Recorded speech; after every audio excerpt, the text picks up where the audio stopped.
Good day, everyone. This is Mitul Shah from DAM Capital.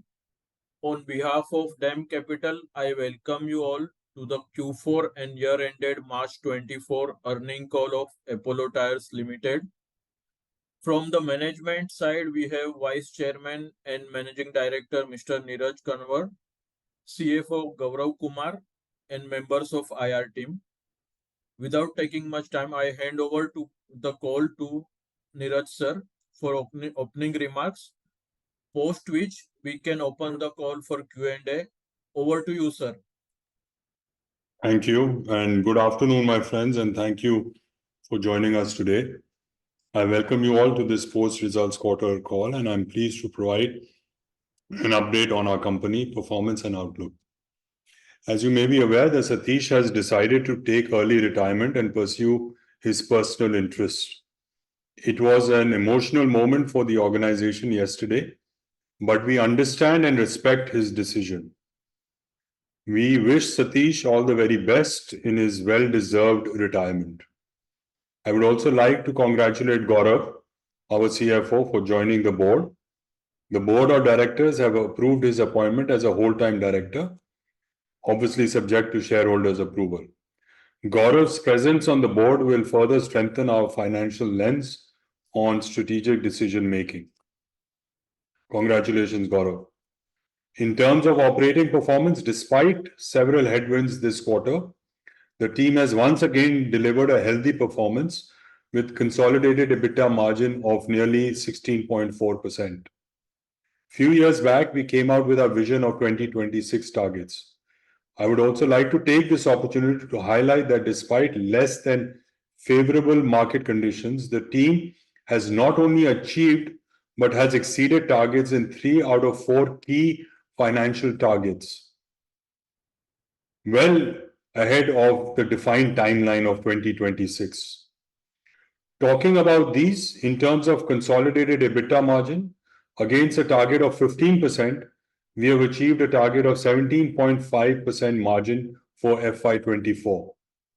Please note that this is despite additional charge of 68 crores on account of EPR liability. Similarly, in terms of Concall net debt EBITDA, against a target of less than 2x, our FY25 number stood at 0.6x. Consequently, FY24 consolidated ROCE stood at 16% against our target range of 12 to 15%. Given the unwavering work being done around key pillars and our recent accomplishment, we are confident and excited for what lies ahead. I believe we are all well placed to leverage the upcoming opportunities and remain extremely bullish on a long to medium-term prospects for the company. Before diving deeper into the quarter's performance, I would like to thank all our stakeholders for their strong and unrelenting support. Going forward, we will maintain a cautiously optimistic stance on market demand. We expect the demand in India to pick up post-elections.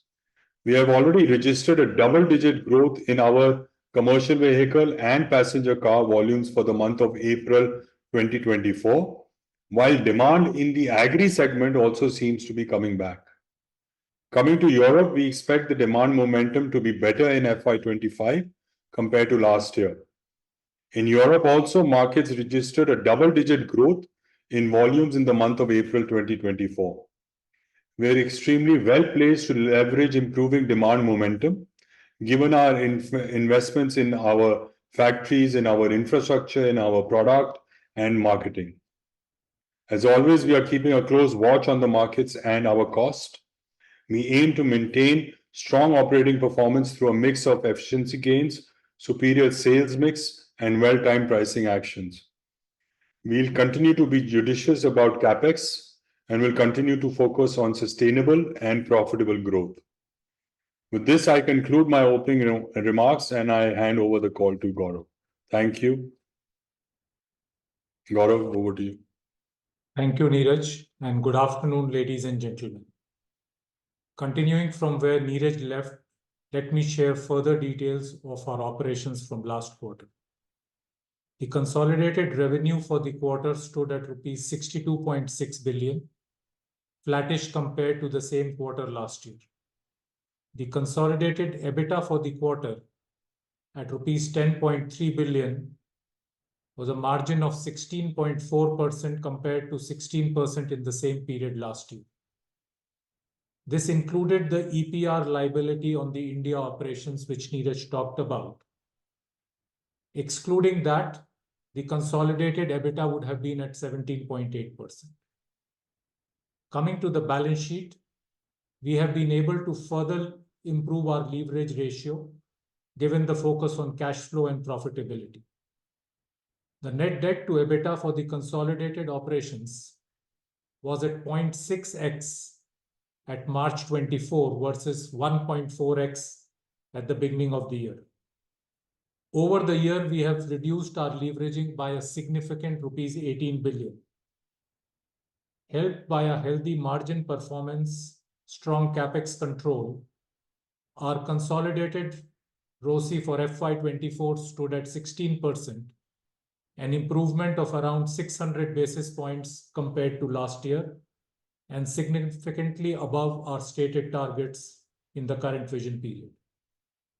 Coming to India operations, while the overall volume growth was at 4%, we had good growth in the key segments of TBR replacement and PCR replacements at 7 and 10% respectively for the quarter.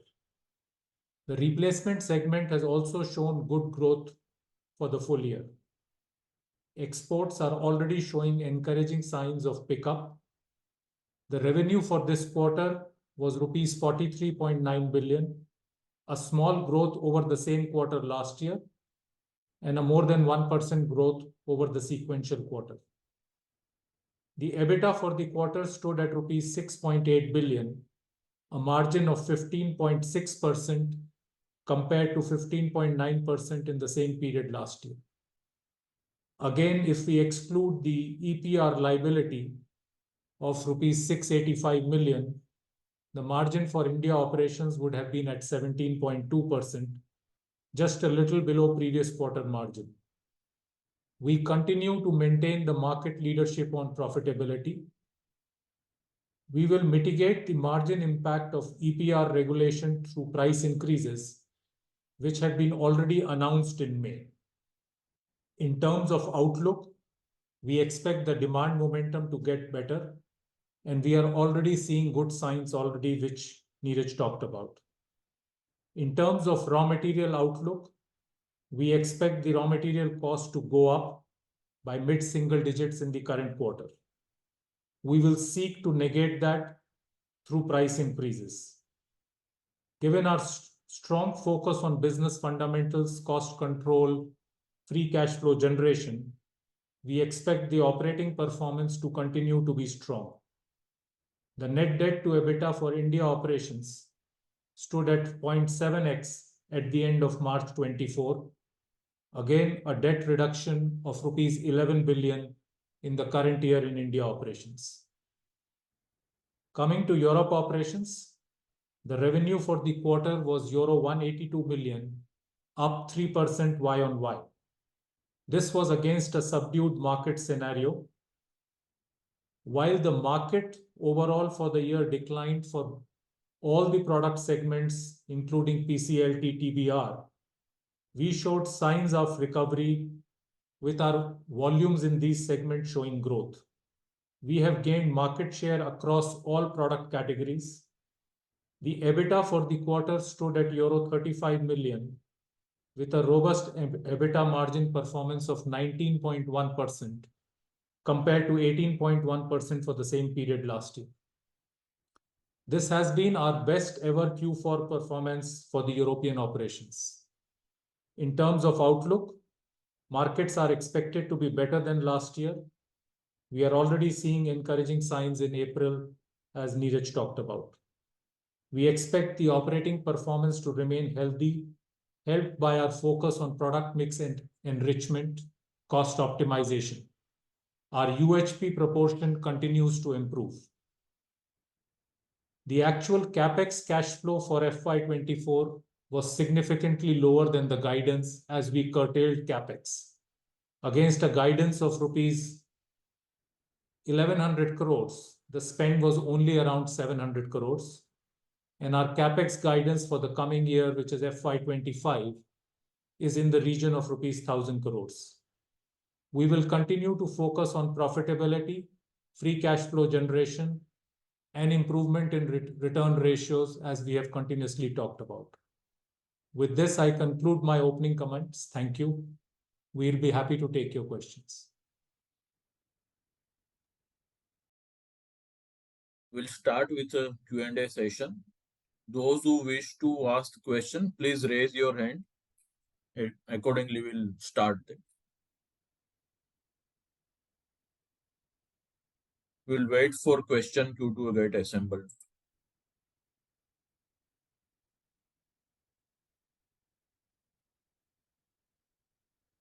First question is coming from Raghunandan NL. Please unmute yourself and ask the question. Thank you, sir, for the opportunity, and thanks for taking my question. So, firstly, on the volume growth in Q4 for standalone, can you break down further into OEM, replacement, exports? So Raghu, the volume growth for... Let him finish the entire question. Yeah, so good to hear the strong demand for April.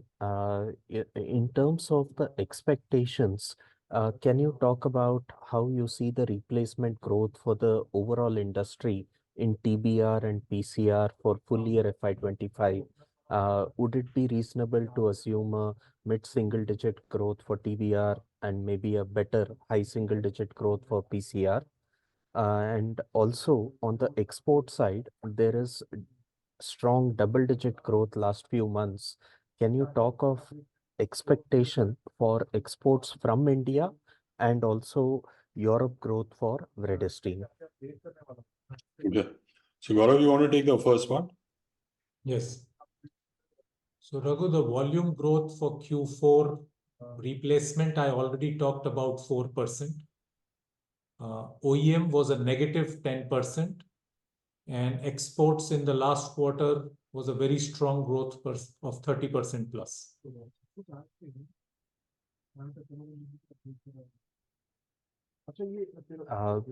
Got it, sir. And what would be your expectations for FY25 for the industry? Yeah, so like I said, April has had a double-digit growth in both PV and CV. I'm seeing a recovery happening even in agri now. We are seeing slowly the demand coming up. So my expectations would be a high single digit for CV and a double digit for PCR.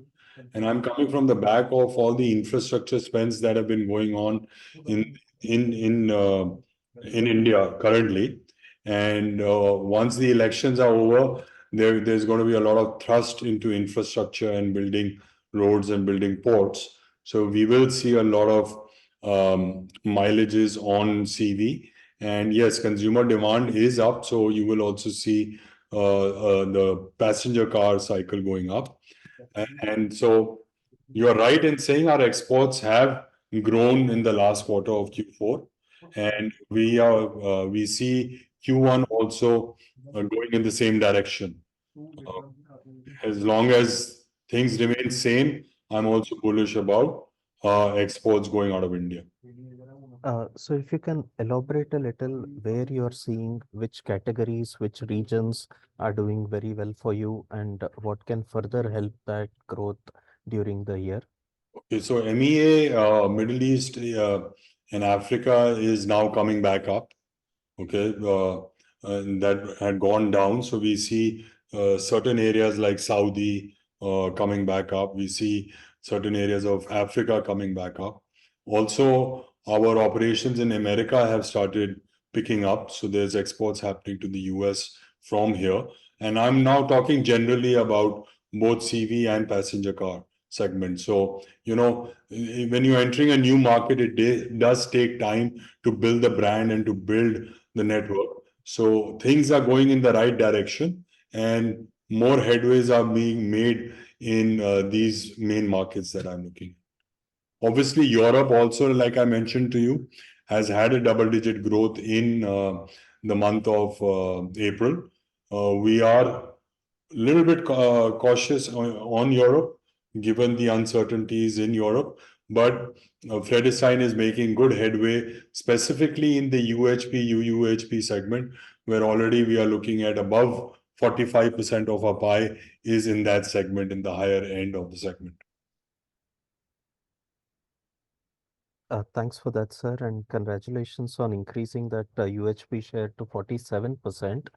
Gaurav, just one clarification on this EPR.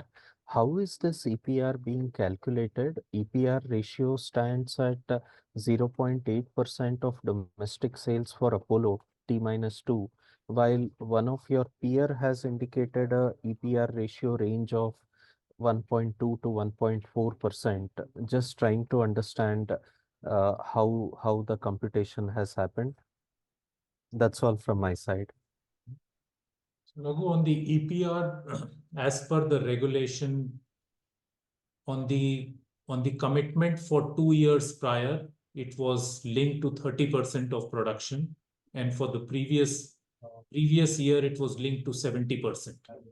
And going forward, it will be linked to 100% of production of a prior year.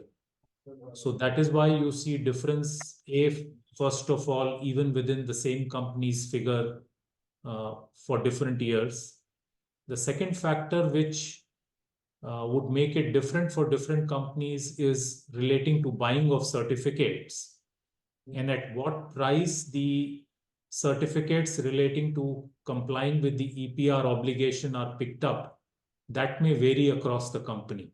So we would not be able to comment on another company's final financial liability that they have taken on the books, because it is linked to both production and to the price of certificates that they have picked up.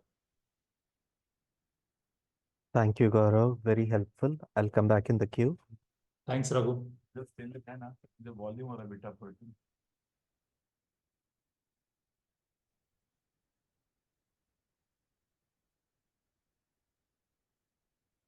Yeah, sir. Thanks for the opportunity. Sir, my first question is on the volume side again.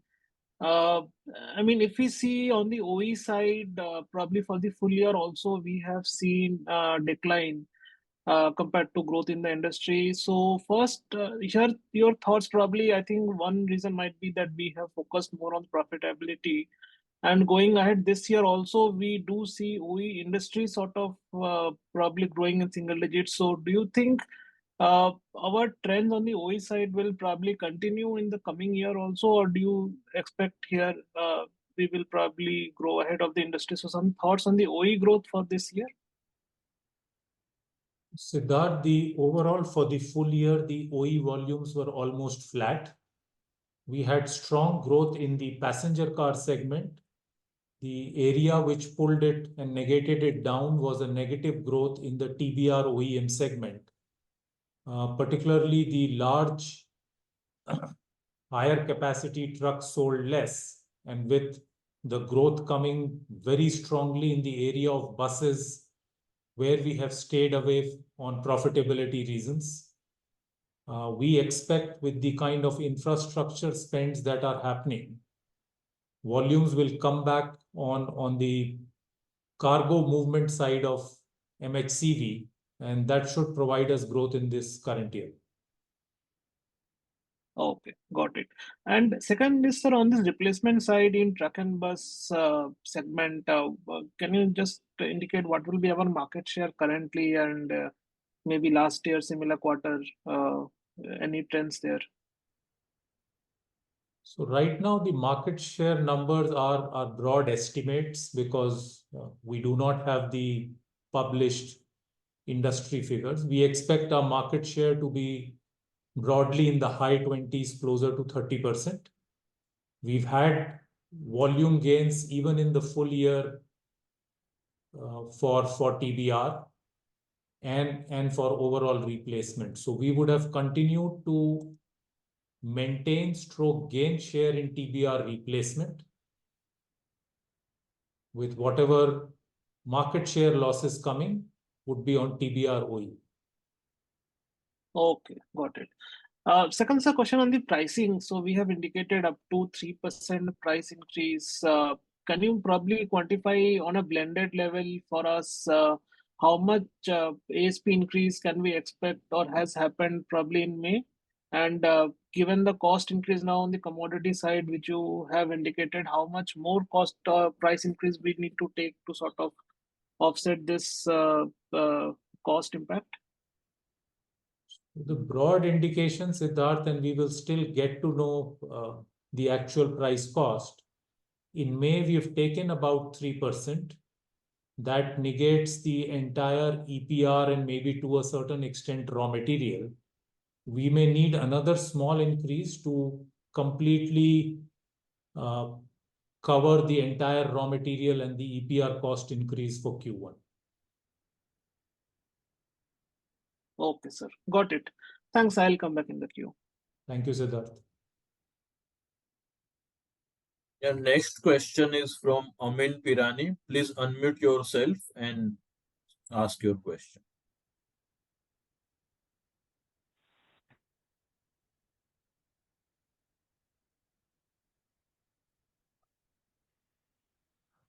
Hi, can you hear me now? Yes, Yes. Amin. Yes. Thanks for the opportunity. My first question was actually, on your capex. Last 2 years you have been, spending less than what the initial expectation was, and even in FY25 the number remains at 1,000 crores. So, given that, I think at least on PCR you are at high capacity utilizations. How should we think about what is your expectation of growth? How should we think about growth in this category? Because I think whenever you start a brownfield expansion, it will take 12 to 18 months, so just some thoughts there. So, I mean, you know our industry quite well. And one of the reasons in the last couple of years of capex being lower, we have significantly tightened up our control elements on capex. And since volumes have been behind the initial expectations, or with general market conditions being quite tough, capexes have been pulled back. You are right that the passenger car tire capacity utilization is in the 80s.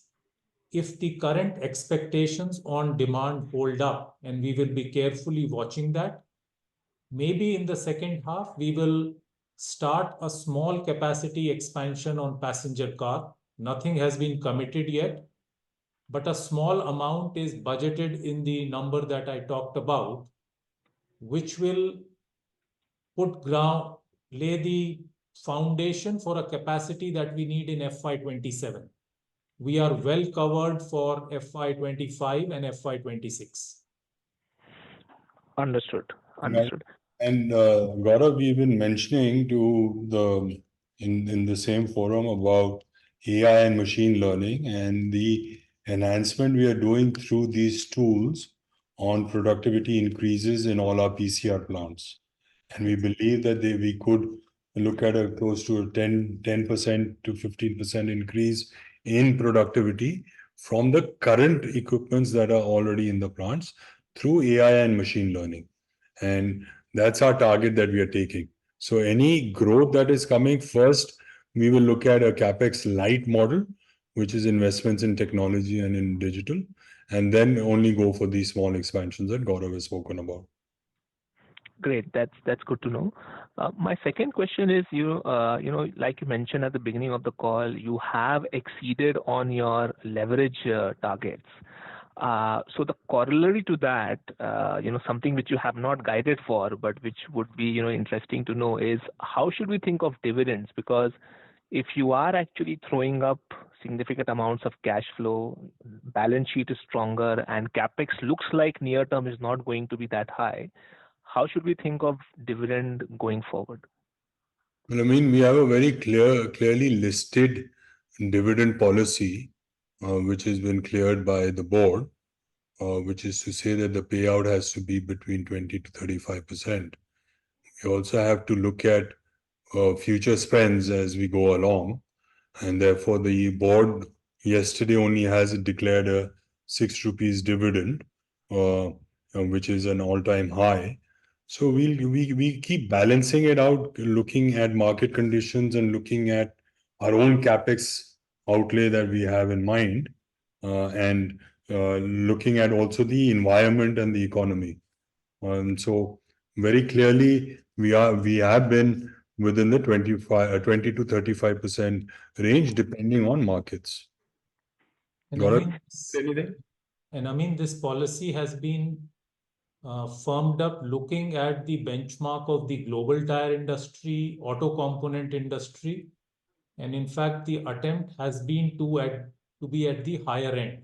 So even if you look at the last few years, the dividend payout has been above what tire industry or typically more what auto component has been paying.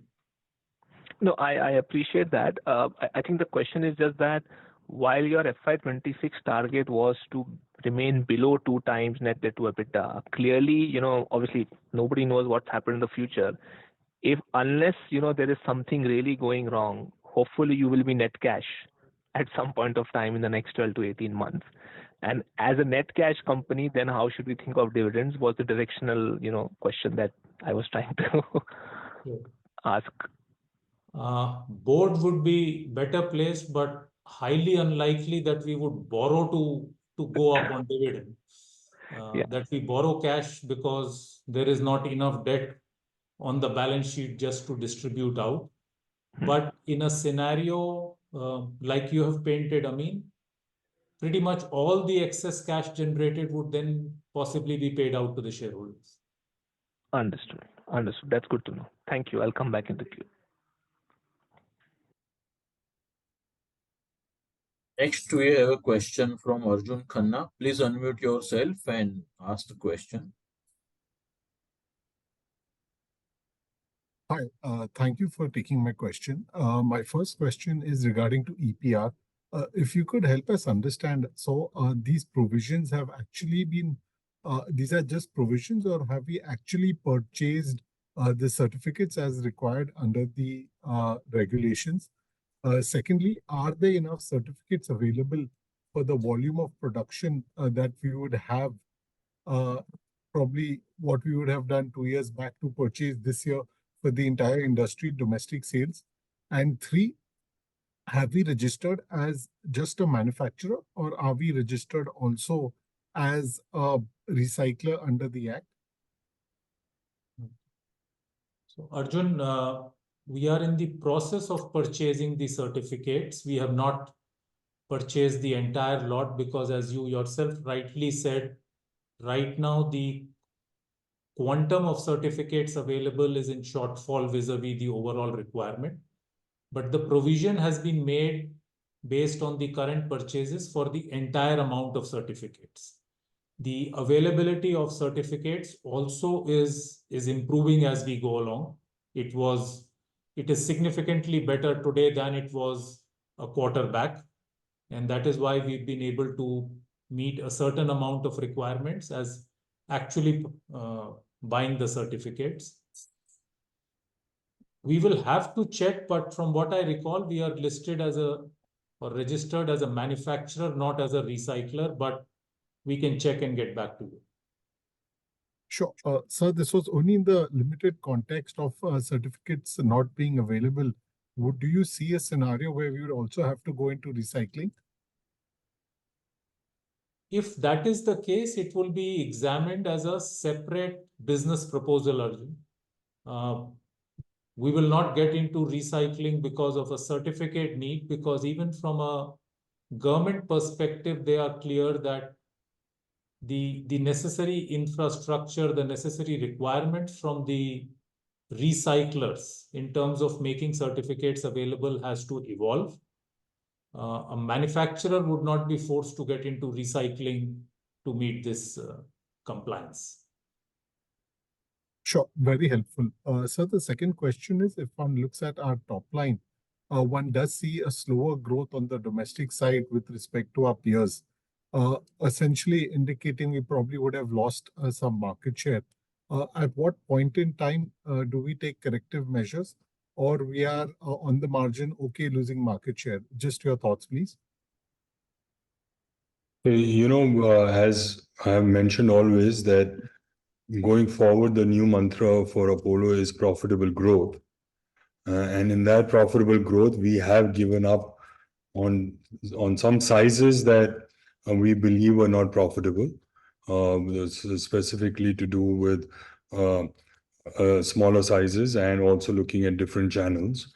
So yes, in let's say in truck, we would have lost a little bit market share, but the growth has actually come in the bus segment, which is really not a profitable segment, which is a people movement. That is where we are seeing growth. And on purpose, Apollo is not entering that segment. As I said, it's not a profitable segment. But obviously, we will continue to gain our leadership in both truck and passenger car. And we will, I mean, it's a very clear balance between profitable growth, looking at market shares. Sure, thank you. Wishing you all the best. Thank you. Next question is from Mumuksh Mandlesha. Please unmute yourself and ask the question. Thank you so much for the opportunity.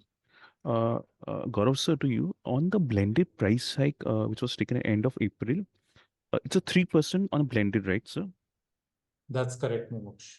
And or how would be the segment wise, sir, TBR and PCR, if you can indicate? I won't have that number immediately, Mumuksh. The investor relations teams can get back to you. Sure.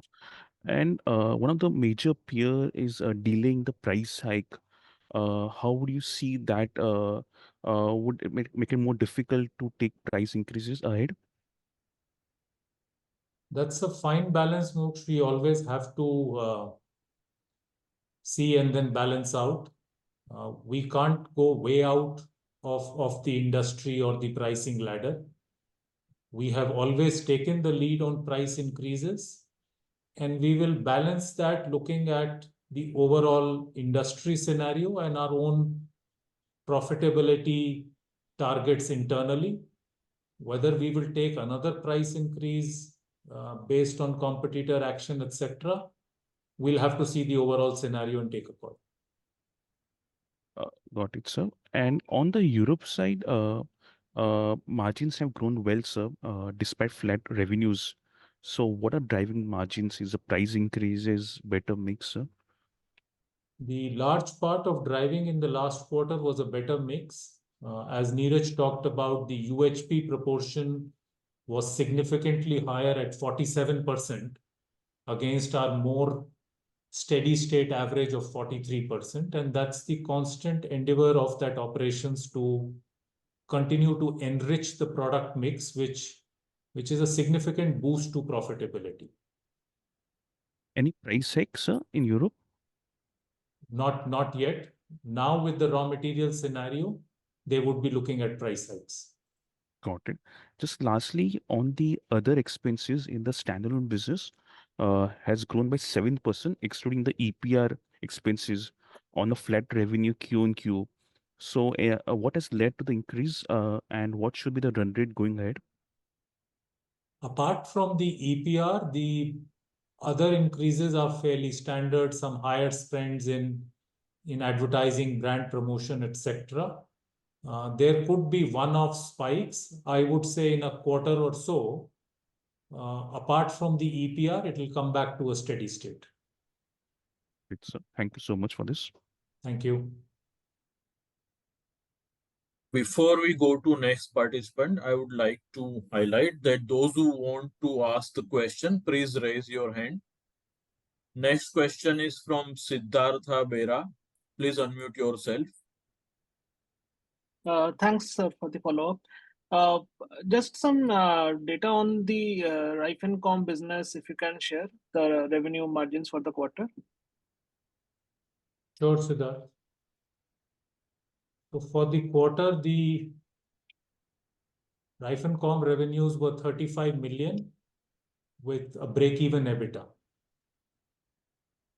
And for the full year, they grew by a small percentage They are closer to 210 million revenue with a 4% EBITDA. Got it. So second question is on this tax rate. Should we expect it will come back to the 25% tax regime, or do you think the standalone tax rates, what is the range you probably are budgeting for the next year? Ravi, you want to answer this? Sure, Gaurav. So the tax rate, we are yet to, we have MAT credit with us, so we'll continue with the old regime. On the lower rate, as per our projections, we are still some time to get to the new regime. So you will see our cash tax payout is about 15 to 16%, but on the P&L tax rate, because of the deferred tax calculation, it comes at an effective rate, which is higher. So we will switch to the new regime once we have exhausted our MAT credit. Okay. Oh, got it. Thanks a lot, sir. I'll come back in the queue. Thank you, Siddharth. Next question is from Amin Pirani. Please unmute yourself and ask the question. Yes, hi. Thanks for the follow-up. The other question is, on Europe. We've seen, margins come back to 17-18% after a weak 1H. As we move into FY25, you're saying that price hikes have not yet been thought of. So how should we think whether this margin on a full year basis can continue at this level, or will there be some headwinds? Because demand also right now, while it's good on a low base, you didn't sound very confident as to how the year could progress. So how should we think of Europe going forward? So on a full year basis, I mean, if you look at it, the second half, as you rightly said, was very strong. We were at 20%, 19% plus vis-a-vis what we did in the first half. But on a full year, we are just a little short of a 17% EBITDA, and which we believe is something we can deliver in a steady state. There may be variations from a quarter to quarter, but a 16 to 17% EBITDA margin for our European operations with their current mix profile is something we are looking to deliver on a consistent basis. And at times when the market situation is favorable, we deliver a much higher performance. In addition to this, we are also planning, to take a price increase of around 1 to 2% in Q2, given the cost push that we are having. So we've planned it. Let's see how it goes. Okay. So we will keep on correcting our pricing depending on input costs. Understood. And secondly, just on your interest cost as a whole, for standalone as well as Concall, while the deleveraging of debt has been quite sharp over the last 2 years, interest cost on a relative basis is still, pretty sticky. Like, for example, even in India, 1H, you had a quarterly interest cost of around 105 to 110 crores. In 4Q also, we are still at 88 crores. So is there some element that, is not being captured by the debt? Is there some, interest rates which have gone up? And how should we think of the interest cost itself coming down in the P&L? So, the interest cost will keep coming down with the debt. There is a certain element of higher interest rates, even on a working capital borrowing currently. So on a like-to-like basis, if there is any short-term borrowing during the year, it is happening at a higher rate vis-a-vis the past. Thankfully, at such times, there's been no long-term borrowing. Even in Europe, the interest rates have gone up since they are linked to a benchmark rate vis-a-vis a couple of years back. So that is why you are not seeing a similar quantum of interest reduction as the debt reduction. But going forward, the interest cost will keep coming down as the market situations are also moving to somewhat normal scenario. And are you seeing, based on your current, short-term debt rates, are you seeing any further spikes in India or Europe, or are you seeing now stability compared to last few months? There are no further spikes. I'll have to specifically check on an immediate scenario vis-a-vis if we have started seeing reductions. But there is no further spikes. Okay, understood. Thank you. I'll come back in the queue. Thanks, Amin. Next question is from Raghunandan NL. Please unmute yourself and ask the question. Thank you, sir, for the opportunity again. Sir, to Neeraj, sir, sir, one of the area of focus has been on premiumization, where you've been focusing on higher diameter tires. You introduced Vredestein in India and also getting products ready for EV. Can you talk about, how this has been progressing in terms of product mix improvement, benefits on, realization margins, and also do you see that leading to better brand positioning, market share gains? Raghunandan, well, firstly, yes, that progress is going very well in the positive direction.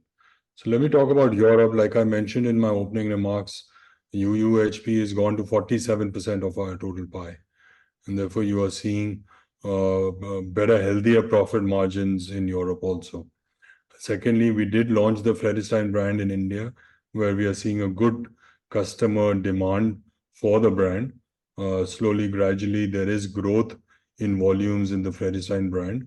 There's a lot of marketing, brand building activities happening at an India level.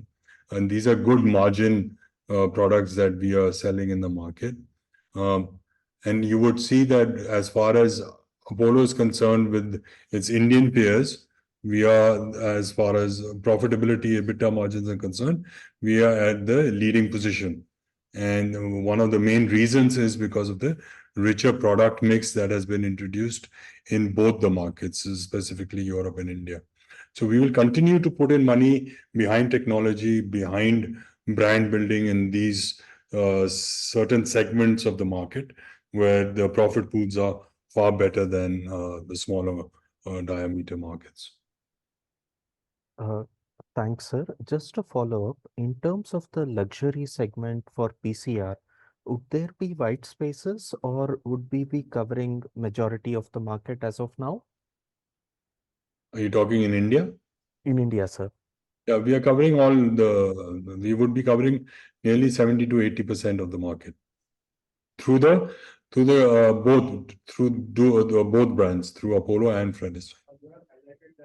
Thank you, sir. To Gaurav, sir, sir, can you share the commodity-wise price for Q4? And also between Q3 to Q4, was RMB flattish?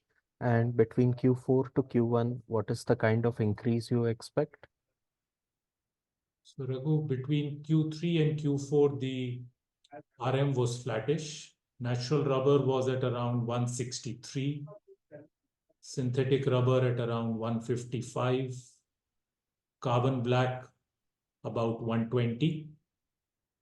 In terms of going forward, our expectation for Q1 is a movement up of maybe somewhere between 4 to 5%. Raw material prices going up. Got it, sir. And in utilization is around 75% in India. Within that, how would it be for TBR and PCR? So PCR would be up in the 80s and TBR would be in the early 70s broadly. TBR is not very far from the average. Yeah, there was also the farm segment or the bias segment which was pulling down the utilizations. But PCR was up in the 80s. Got it, sir. Thanks for that. Lastly, sir, other income was on the higher side this quarter. Anything to call out there? I think the other income was higher due to forex fluctuation gains. Got it, sir. And how much would be the forex gain? Just 1 minute. Uh, For the last quarter, they would be of the order of 40 crores. Thank you so much, sir. I'll get back. Thank you, Raghu. Next question is from Nirav Saxeria. Please unmute yourself and ask the question.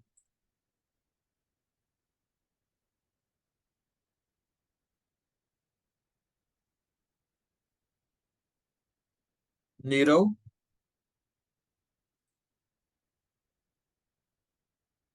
Is there Nirav Saxeria? Yeah, hi, am I audible now? Yes, Yes. Nirav. Yeah. So you're seeing a 4 to 5% increase in RM basket. So it's primarily increase in natural rubber or carbon black. Which commodity do you see the major increase in prices? Natural rubber prices have clearly gone up, and I think, but the impact would be coming from both crude linked material prices and natural rubber. Okay. And so on a Q-on-Q basis, natural rubber prices have increased. So have we seen a deflationary pressure in any other raw material? Yes, we've seen a reduction in Q4 on carbon black and steel cord. And what kind of price increase would we need to take to mitigate the effect of the increase in raw material basket? Since we have already taken a 3%, is there an additional amount needed? We would need about 2.5% price increase. More. Okay. Thank you. Thank you. That was a last question. We'll close the call now. I'll hand over to the management for closing remarks. Over to you, sir. I'd like to thank you and hope to see you in the next call. Thank you. All the best. Thank you.